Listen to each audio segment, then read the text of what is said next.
కృపాంజలి కార్యక్రమానికి ప్రేమతో మేము ఆహ్వానిస్తున్నాం. 7-8 తారీఖుల్లో ట్రైనర్స్ ట్రైనింగ్ ప్రోగ్రాం మంచిగా జరగడానికి, అనేకులు హాజరవ్వడానికి కారకుడైన ఆ ప్రభువునకు తల వంచి కృతజ్ఞత చెల్లిస్తున్నాను. తెలుగు విబిఎస్ అనే ఈ ప్రత్యేకమైన పిల్లల కోసం వెకేషనల్ బైబిల్ స్కూల్ 10 days ప్రోగ్రామ్ని గత 16 సంవత్సరాలుగా అంత్యోకు నుండి పంపించడం జరుగుతూ ఉంది. ఎలీషా పాఠశాల అనే పేరు మీద. ఇప్పటికే అనేక మంది వాడుతున్నారు. అది కేవలం పిల్లల క్షేమం కోసం, మన పిల్లల్ని మన క్రమంలో దైవికమైన క్రమశిక్షణలో పెంచడం కోసం ఏర్పాటైంది. అనేక మంది ఆ మెటీరియల్ కావాలని అడుగుతున్నారు. మరలా మెటీరియల్ సిద్ధమవుతోంది. ఈ నెలాఖరుకు మీకు అందచేయడం జరుగుతుంది. మీరు ఆ మెటీరియల్ కోసం మీరు ఆనంద్ గారిని సంప్రదించవచ్చు. ప్రత్యేకంగా పిల్లల పరిచర్యను అనేక సహవాసాలు నిర్లక్ష్యం చేస్తున్నాయి. ఇవాళ పిల్లల మధ్య పరిచర్య లేకపోతే రేపు సంఘం ఉండే అవకాశం ఉండదు. ఇది మనసులో పెట్టుకోండి. ఏ సంవత్సరానికి ఆ సంవత్సరం నారుమడి అవసరం కాదు. పంట పండాలంటే పిల్లల పరిచర్య అలాంటిది. ఈ విషయాన్ని జ్ఞాపకం పెట్టుకోండి. మనం గత కొన్ని వారాలుగా జీవిత పాఠశాల అనే అంశం అధ్యయనం చేస్తూ వస్తున్నాం. యోసేపు గారి జీవితాన్ని జ్ఞాపకం చేసుకుంటున్నాం. ఉదయకాలం మరల తిరిగి నేను ఆదికాండం 41వ అధ్యాయం చదువుతూ ధ్యానిస్తూ ఉండగా ఒక మాట నన్నెందుకో ప్రత్యేకంగా ఆకర్షించింది. అది 42వ వచనం, 42, 43 కూడా. అందున 43వ వచనంలో మొదటి భాగం, మరియు ఫరో తన చేతినున్న తన ఉంగరమును తీసి యోసేపు చేతిని పెట్టి సన్నపు నార బట్టలు అతనికి తొడిగించి అతని మెడకు బంగారు గొలుసును వేసి తన 2వ రథం మీద అతన్ని ఎక్కించి, అసలు ఈ మాటలు చదివినప్పుడు నాకు ఇలా అనిపించింది. ఎక్కడ యోసేపు అన్నల పగకు, అన్నల ద్వేషానికి గురైన వాడు కదూ. చాలామంది జీవితాల్లో మనతో ఉన్నవారే, మన తోబుట్టువులే, క్రీస్తు రక్త సంబంధులు అన్నవారే, వాళ్ళు పగపట్టి ద్వేషించి ఇంకా మనం శ్రమపడుతుంటే, నష్టపోతుంటే చూసి ఆనందించాలి అని అనుకుంటున్న వారు కనపడుతున్నప్పుడు ఏ వ్యక్తికైనా దుఃఖం కలగకుండా ఉండదు కదా. కానీ ప్రతి దుఃఖానికి ఒకరోజు ఫుల్ స్టాప్ పడుతుంది. ప్రతి దుఃఖానికి ఒక సమాప్తి ఉంది. వారు అవమానానికి గురి చేయాలని చేసే ప్రతి ప్రయత్నానికి ఒక దినాన దేవుడు అడ్డుకట్ట వేస్తాడు. వారు వేసిన నిందలన్నిటినీ ఆయన తుడిచివేసేవాడు.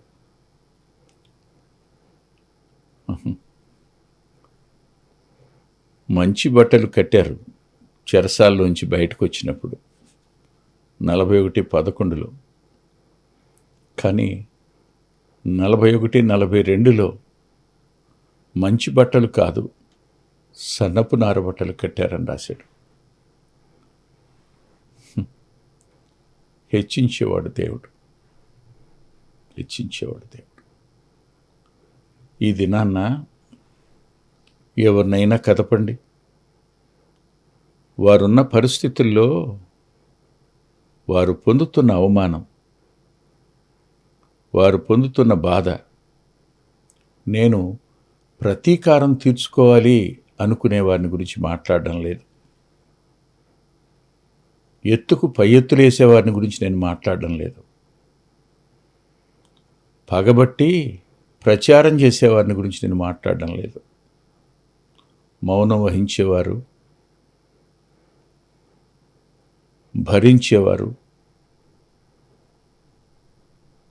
అప్పగించుకునేవారు, దేవుని కోసం ఎదురు చూసేవారు, వారిని గురించి ఈ మాటలు నేను చెప్తున్నాను. ఇలాంటి వారందరూ తప్పనిసరిగా దుఃఖభరితులవుతారు. దుఃఖం అనేది ఎవరికి అర్థమవుతుంది మీరు చెప్పండి? దుఃఖాన్ని ఎవరు తీయగలరు? మీరు ఒక క్షణం ఆలోచిస్తే ప్రతి వ్యక్తి అంతరంగంలోనూ దుఃఖం ఉంది. కానీ ఆ దుఃఖం ఎదుటివాడికి అర్థం కాదు. చెప్పినా ఎదుటివాడికి ఆ లోతు తెలియదు. అందుకనే సామెతల గ్రంథం 14వ అధ్యాయం 10వ వచనం రాస్తాడు, ఎవని దుఃఖము వాని హృదయమునకే తెలియను. ఎవని దుఃఖము వాని హృదయానికే తెలుస్తుంది. అమ్మ దుఃఖం కొడుకేం తెలుస్తుంది? నాన్న దుఃఖం కూతురికేం తెలుస్తుంది? ఎవరి దుఃఖంలో వారు ఉంటారు. కానీ నా గురించి అమ్మ ఎంత దుఃఖపడుతుందో ఎవరికి తెలుస్తుంది? ఆ బరువు ఎవరికి అర్థం అవుతుంది? అందుకనే కాబోలు నా దుఃఖము తోచబడునుగాక అంటాడు భక్తుడు. వాస్తవం. ఎవని హృదయానికి అతనికే తెలుస్తుంది ఆ దుఃఖం ఎంతో. ఒక్కసారి యోసేపు వైపు చూడండి. ఎవరతను నిశ్శబ్దంగా భరించడానికి కొలమానం. ఒక్కసారి యోసేపుని జ్ఞాపకం చేసుకోండి. ఎవరతడు? దేవుని చిత్తానికి ఆశాంతం అప్పగించుకోవడానికి ప్రతిరూపం. ఒక్కసారి యోసేపు వైపు చూడండి. ఎవరతను? అనేక మంది బయటికి ఎవరి గుట్టు బయట పెట్టకుండా తన అంతరంగంలోనే దాచుకుని తనను గురించి లేనివి ప్రచారం చేస్తున్నప్పుడు దేవుని కాపుదలను పతనంగా ప్రచారం చేసినటువంటి సందర్భాన మౌనం వహించిన ఒకానొక వ్యక్తికి యోసేపు చిహ్నంగా కనిపిస్తాడు. ఎంత దుఃఖపడి ఉంటాడు కదూ. తన పని తాను చేస్తున్నా, తనని ప్రజలు నమ్మినా, అంటే ఆ చెరసాల అధిపతి నమ్మి పని అప్పగించిన లోపల అతనికి దుఃఖం లేదని అనుకోగలరా? దేవుడు దుఃఖాన్ని అనుమతిస్తాడు. నీతిమంతుడి జీవితంలో దుఃఖానికి చాలా విలువ ఉంది. ఆ దుఃఖం మన వ్యక్తిత్వాన్ని మరింత సానబెడుతుంది. ఆ దుఃఖం మనం రేపటి దినాన్న ఇతరులను దుఃఖపరచకుండా ఉండడానికి మనల్ని ప్రభు యొక్క వ్యక్తిత్వంలోనికి తీసుకుని వెళుతుంది. ఒంటరిగా దుఃఖ సమయాలు కలిగిన వ్యక్తులు దేవుని చేతి సాధనాలుగా రేపు కాబోతున్నారు. అంతే. దేవుడు ఒక వ్యక్తిని హెచ్చించాలి అనుకున్నప్పుడు తప్పనిసరిగా దుఃఖం గుండా తీసుకుని వెడతాడు ఆయన. సందేహం లేదు. మరి అవమానం, నిందా సంగతి ఏమిటంటారా? మనుషులు వేసిన అవమానాలను మనం తీసేయలేం. మనుషులు పెట్టిన నిందను కూడా మనం చెప్పుకుంటే మనల్ని మనం సమర్థించుకున్నాం అనుకుంటారే కానీ సత్యం చెప్తున్నాము అని ఎవరు అనుకుంటారు? అసత్యం పెనువేగంతో ప్రయాణించి అందరి మనసులను ఆక్రమించుకునే సందర్భాన్న మెలనైన స్వరంతో నేనే తప్పు చేయలేదు అని అంటే నమ్మేవాళ్ళెవరు? యోసేపునే నమ్మనప్పుడు నిన్ను నన్ను నమ్ముతారని ఎందుకు భ్రమపడుతున్నారు? భ్రమపడద్దు. మనుషులు నమ్మాలని కూడా కోరుకోవద్దు. నేను ఒక వచనాన్ని మీకు జ్ఞాపకం చేస్తాను. అది సామెతల గ్రంథంలోనే ఉంది. 18వ అధ్యాయంలో 3వ వచనంలో అవమానము రాగానే నిందవచ్చును అనుంది.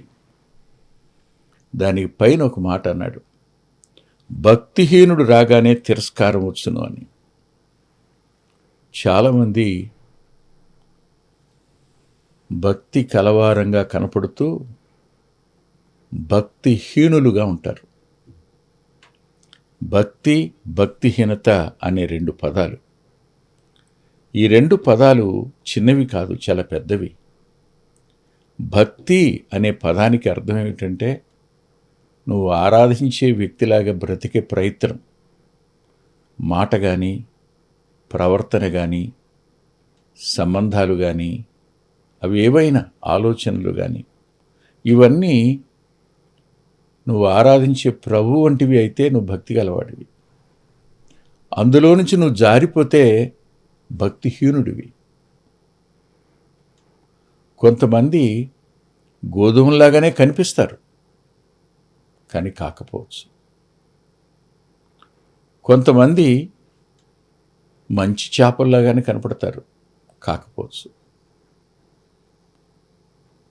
వేరుపరిచే సమయం వచ్చినప్పుడు గొర్రెలో మేకలో అప్పుడు అర్థమవుతుంది, అప్పటిదాకా అర్థం కాదు. ప్రజలు మోసపోవచ్చు.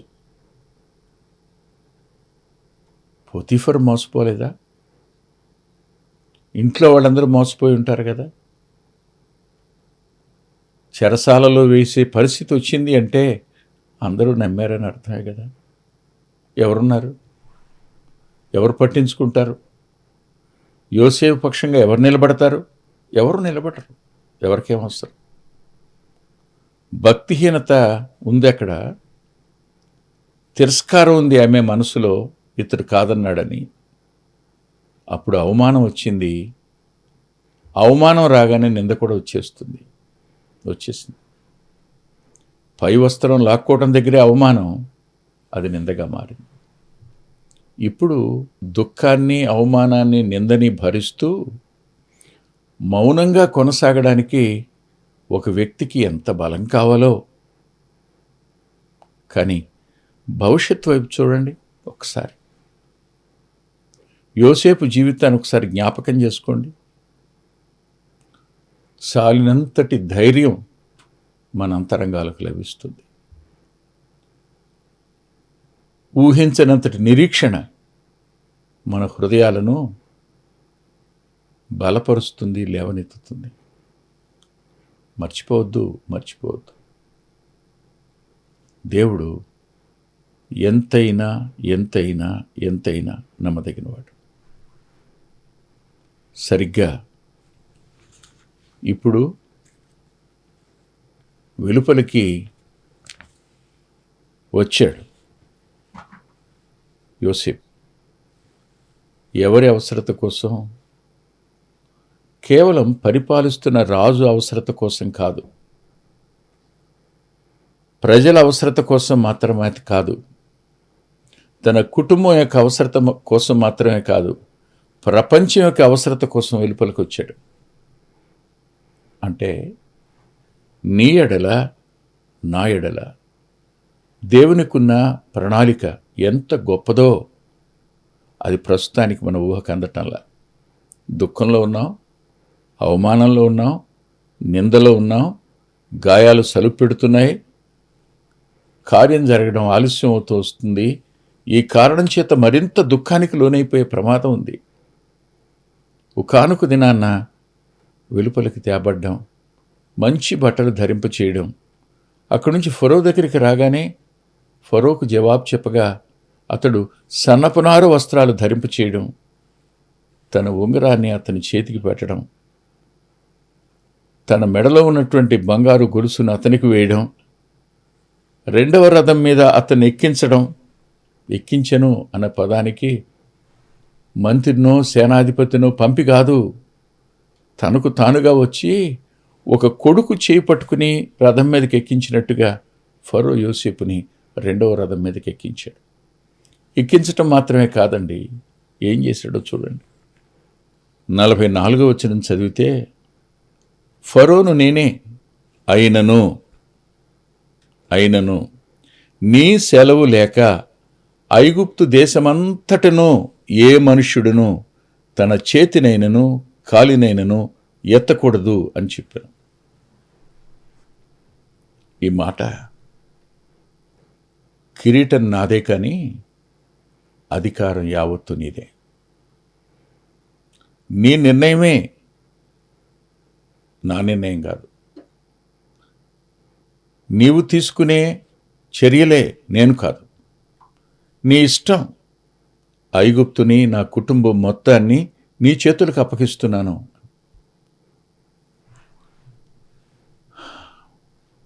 దేహ సంరక్షకుల అధిపతి ఇంట దుఃఖాన్ని, అవమానాన్ని, నిందని దుఃఖంలోనికి నెట్టేస్తే వెలుపలికి తెచ్చినటువంటి సమయాన్న తన ఇంటిని అప్పగించటం ఏమిటి?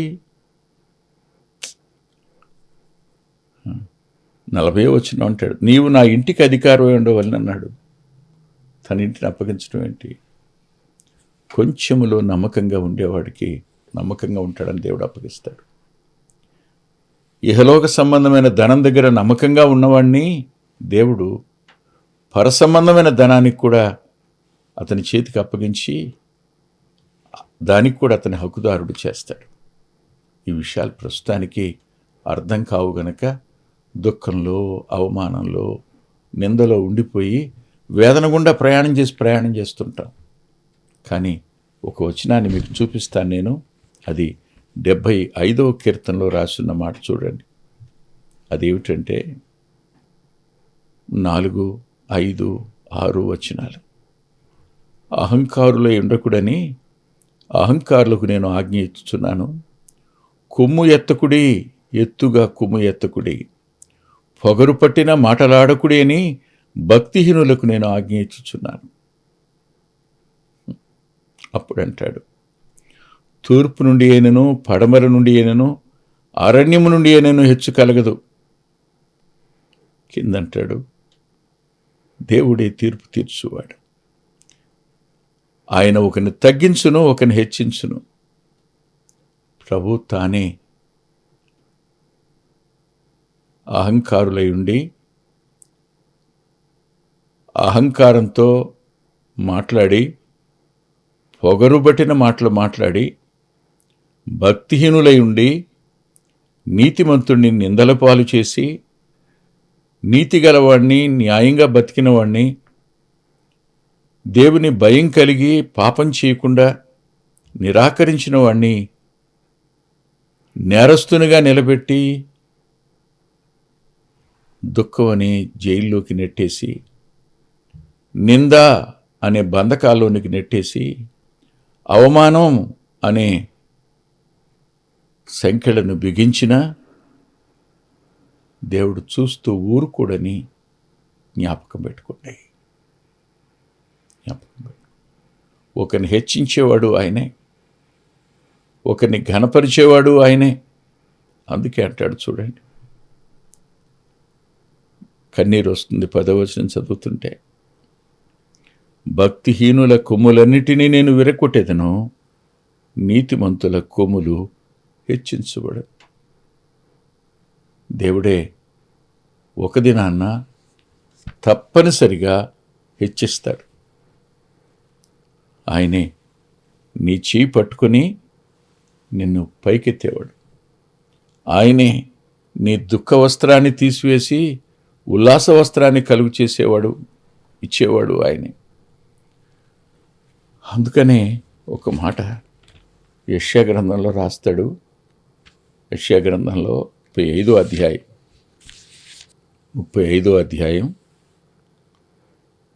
9వ వచనం చివరి మాట చూడండి. దుఃఖమును నిట్టూర్పును ఎగిరిపోవును, దుఃఖమును నిట్టూర్పును ఎగిరిపోవును. తిరిగి 51వ అధ్యాయానికి రండి. అక్కడ 11వ వచనం చదవండి. యెహోవా విమోచించిన వారు సంగీతనాదముతో సియోనుకు తిరిగి వచ్చెదరు. నిత్య సంతోషం వారి తలల మీద ఉండును. వారు సంతోషానందము గలవారగుదురు. దుఃఖమును నిట్టూర్పును తొలగిపోవును అని నేనే మిమ్మల్ని ఓదార్చువాడను. చనిపోవు నరునికి, తృణమాత్రుడకు నరునికి ఎందుకు భయపడదు? దేవుడు తానే వ్యక్తిగతంగా ఈ మాటల ద్వారా మీతో మాట్లాడునుగాక. ఆయన సమస్తాన్ని విడిచి దీనుడై మనల్ని నిత్యత్వానికి హెచ్చించడానికి, కుమారత్వానికి హెచ్చించడానికి, నిత్య జీవానికి హెచ్చించడానికి ఆయన మనందరి కోసం మరణించి 3వ దినాన తిరిగి లేచి నేటికి సజీవుడుగా ఉన్నవాడు.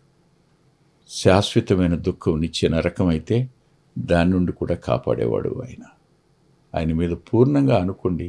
ఆయనకి మీ జీవితాలు అప్పగించుకోండి. తల్ల వచ్చి ప్రార్థన చేసుకుందాం. ప్రేమగల మా ప్రియ తండ్రి, కృపగలిగిన మా దేవ, కొన్ని మాటలు చెప్పడానికి మీ దాసునికి ఈ పరిస్థితుల నడుమ ఇచ్చిన ఈ వర్తమానం కొరకే కృతజ్ఞత చెల్లిస్తూ, మహిమను మీకు ఆరోపిస్తూ, మా ప్రియుల కన్నీటిని తుడుమని యేసుక్రీస్తు ప్రభువారి పేరట ప్రార్థిస్తున్నాం తండ్రి.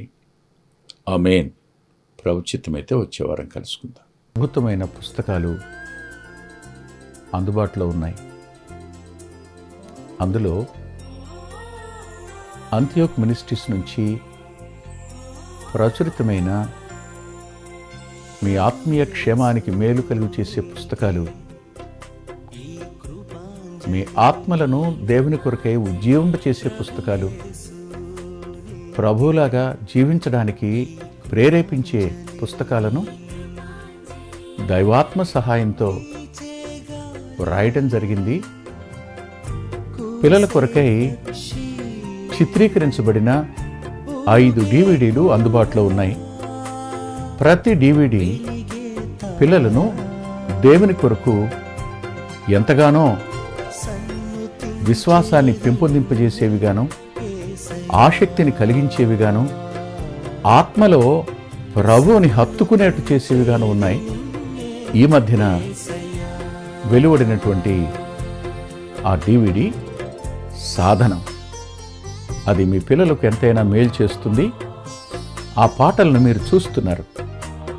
వాటన్నిటినీ మీరు పొంది ఆత్మీయంగా మేలు పొందాలని ఒక దైవ సేవకునిగా మీకు మనవి చేస్తున్నాను. 6వ పిల్లల DVD సమయం అందుబాటులో ఉంది. 5 చూసిన వారు 6వది కూడా మీ పిల్లలకు చూపించి మీరు చూచి అంతరంగంలో దేవుని స్తుతిస్తారని నమ్ముతున్నాను. తప్పకుండా ఈ DVDలు తీసుకోండి. 2018వ సంవత్సరం తెలుగు VBS DVD దాహం,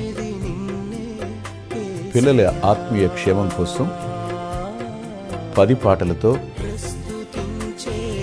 దృశ్యరూపకంగా దీన్ని తయారు చేయడం జరిగింది. తప్పనిసరిగా ఈ DVD తీసుకోండి. పిల్లలకు వీటిని పరిచయం చేయండి.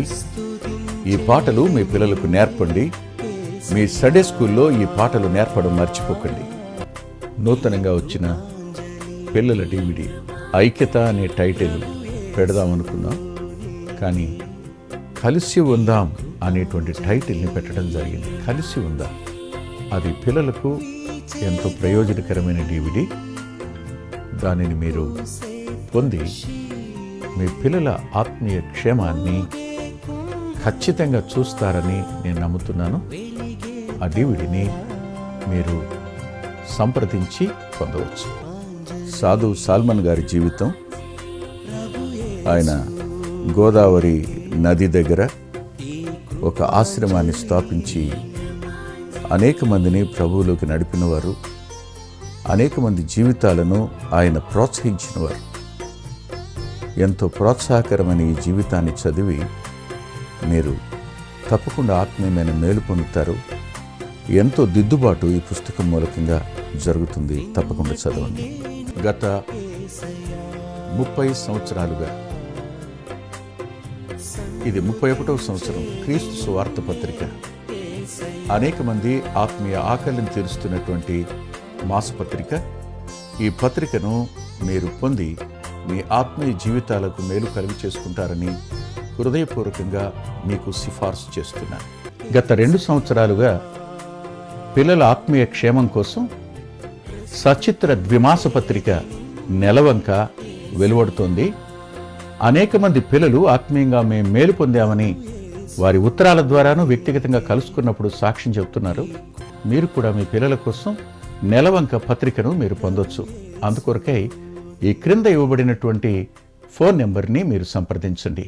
ప్రభు యేసు నీకే ఈ కృపాంజలి, ప్రభు యేసు నీకే ఈ కృపాంజలి. వీచే గాలి,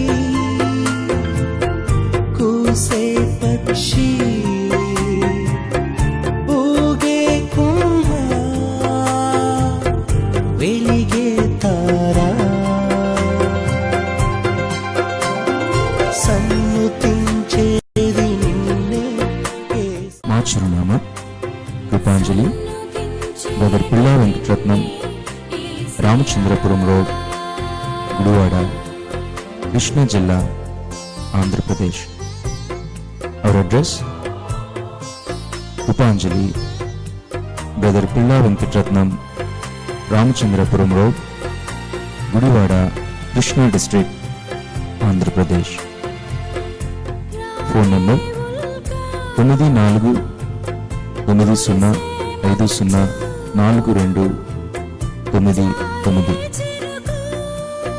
9490504299. రాలేవు